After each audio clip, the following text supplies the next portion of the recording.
እና አባቴ እናቴን ገሎ ነው የታሰረው። ደልበት ምክንያት በኔም ላይም እንዲሁም የጾታዊ ጥቃት አድርሷል። እና እናቴ ያው ከለታት አንድ ቀን እንዲ ጾታዊ ጥቃት ሲያደርስ በመታይበት ሰዓት ሮጣ ሄዳ ወደ ጎረቤት ነበር ሮጣ ሄደችው። ከዚህ በፊትም እንደዚህ አርዷት ነው ታክማ ሄዳነችው ማለት ነው።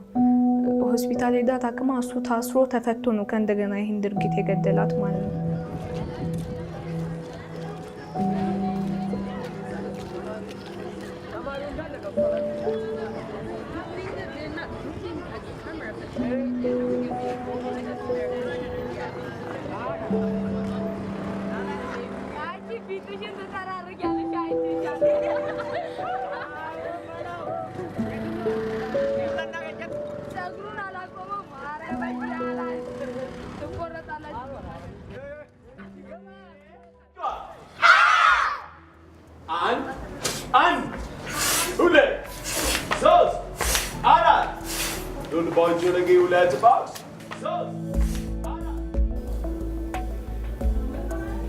እና ከሴፍ ሃውስ ጋር ስንሰራ የምንሰጣቸው ስልጠናዎች ወይም ደግሞ ሴፍ ሃውስ ለኛ የሚሰጠን ስልጠና ምንድነው?